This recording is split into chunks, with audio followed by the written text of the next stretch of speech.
Hello बच्चों, तो कैसे हैं आप लोग। चलिए आज स्टार्ट करते हैं क्लास नाइन्थ के नंबर सिस्टम से।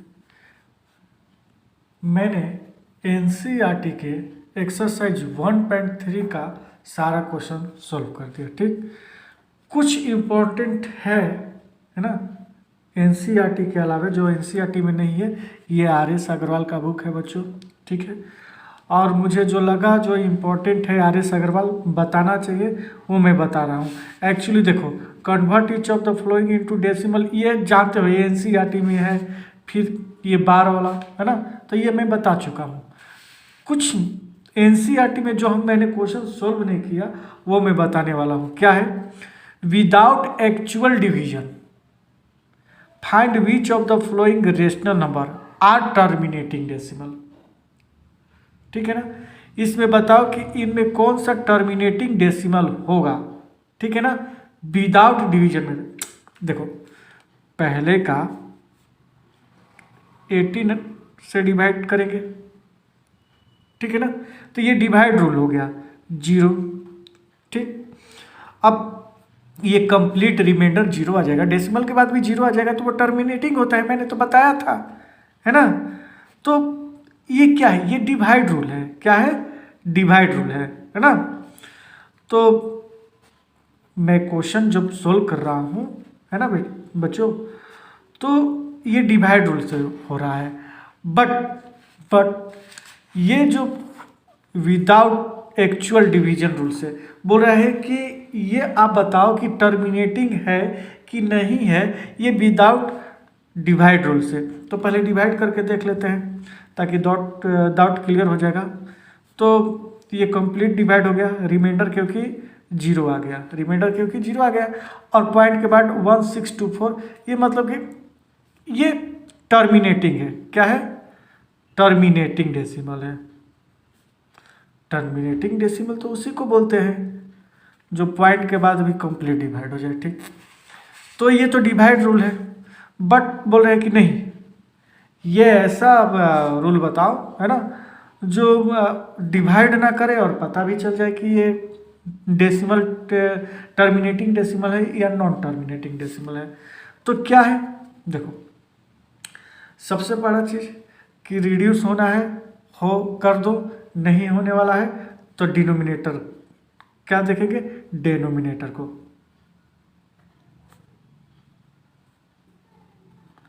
डिनोमिनेटर क्या है?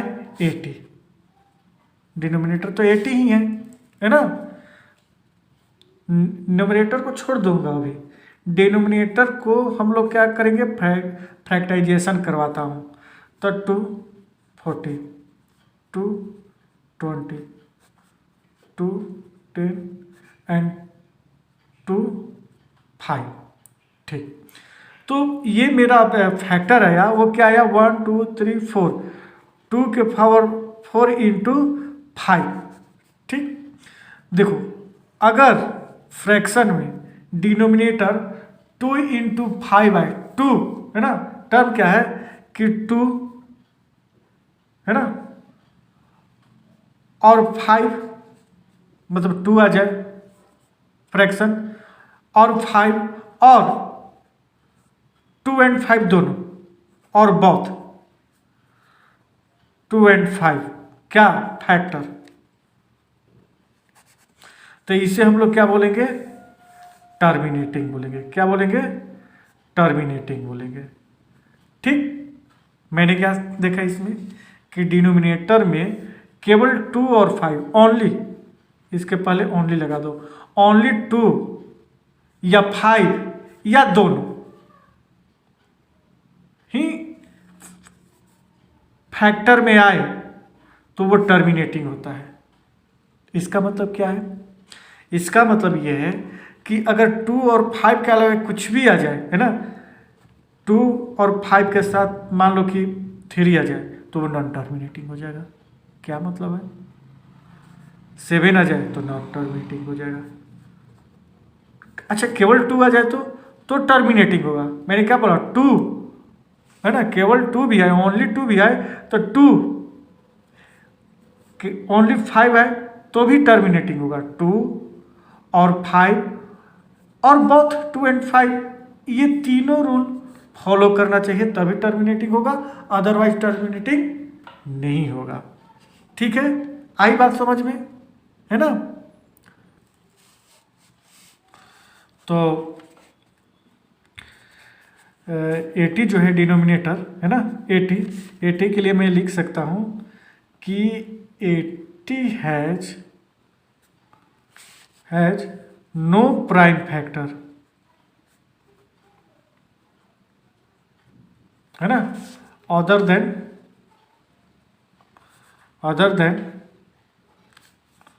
2 and 5,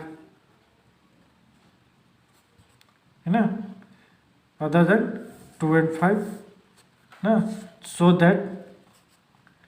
that 13/80 is terminating decimal. ठीक, ये क्या है, टर्मिनेटिंग डेसिमल है पहले का। ठीक, ये समझाने के लिए इतना बेकार हो गया। अब सेकेंड क्वेश्चन जब हम लोग सोल्व करेंगे तो उतना तामझाम नहीं करना पड़ेगा। जैसे कि 7/24 है सेकेंड नंबर क्वेश्चन। ठीक, सेकेंड नंबर क्वेश्चन क्या है, 7/24। ये लिख लो आप, 80 has no prime factor, prime, है ना, जो फैक्टराइजेशन कराओगे जितने भी फैक्टर आते हैं वो प्राइम में ही आते हैं, है कि नहीं, कंपोजिट तो रहता नहीं है, कंपोजिट भी रहेगा तो प्राइम फैक्टर हो जाएगा। खैर, अदर देन 2 एंड 5, यानी कि इसके पास 2 और 5 के अलावा कोई प्राइम फैक्टर नहीं है, इसीलिए 30/80 इज टर्मिनेटिंग डेसिमल है। ठीक है, क्लियर। चलिए अब 7/24 मैं क्या बोल रहा हूँ, केवल डिनोमिनेटर के लिए 24 का फैक्टर कराओ। मैं करवाया। अब मैंने एक चीज देखा इसमें कि 2q/3, क्या रूल था कि 2 होना चाहिए या 5 होना चाहिए या दोनों, इसमें तो दोनों था, है ना, क्या होना चाहिए, 2 होना चाहिए, 5 होना चाहिए या दोनों होना चाहिए, तो इसमें दोनों है 2 एंड 5। अगर सिंगल भी रहता तो भी चलता, ये 2q है बट इसके साथ क्या है, 3 है, तो ये क्या हो जाएगा, टर्मिनेटिंग डेसिमल नहीं होगा क्योंकि ये नॉन टर्मिनेटिंग होगा। क्या होगा, नॉन टर्मिनेटिंग। ठीक है ना, नॉन टर्मिनेटिंग होगा। ठीक, आप डिवाइड रूल से आप चेक कर सकते हो, ये नॉन टर्मिनेटिंग होगा। तो मैं ऐसे लिख सकता हूँ कि 24 हैज 3 ही है ना, 2 के अलावा, प्राइम फैक्टर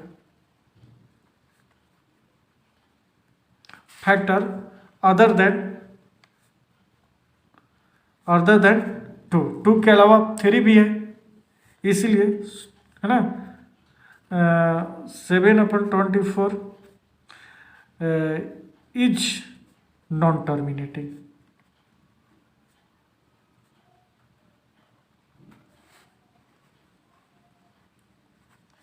ठीक ना, डिवाइड रूल जानते हो, है ना, तो आप वेरीफाई कर सकते हो डिवाइड रूल से, आप करो, मैं नहीं करूँगा।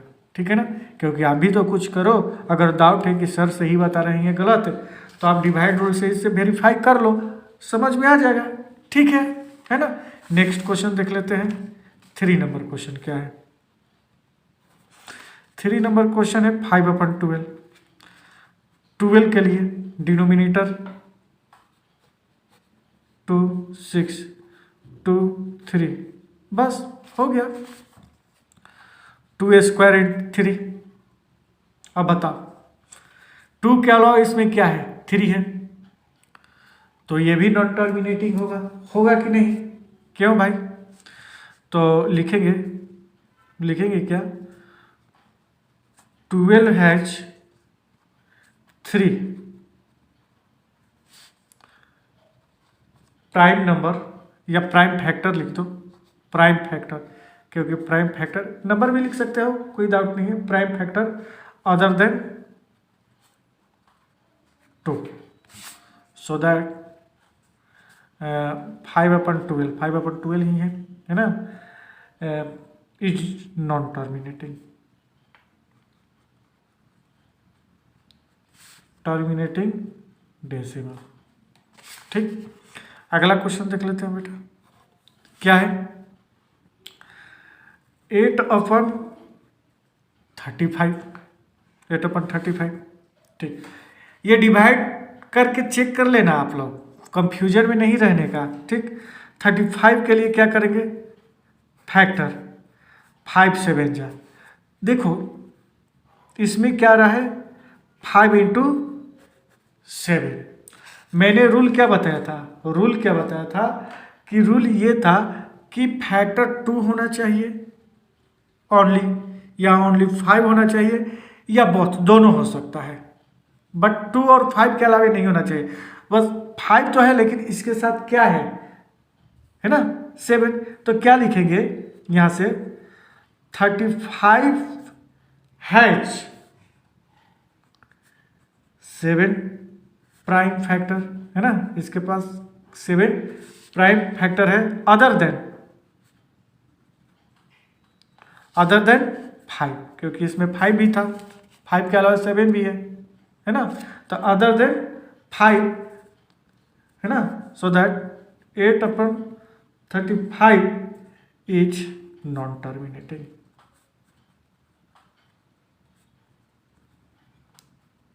आप लोग इसको एक बार डिवाइड रूल से प्रूफ करना, जानते हो मैं बताया हूं, है ना, तो आप लोग करोगे डिवाइड रूल से इसको प्रूफ कि क्या सर सही बता रहे हैं या गलत है ना। तो 16/125। ठीक, अब 125 के लिए क्या होगा बेटा, 525 एंड 5। अब ये जो आया क्या आया, 5 का क्यूब आया ना, तो मैं ऐसे लिख सकता हूं इसके लिए 125 हैज नो प्राइम फैक्टर,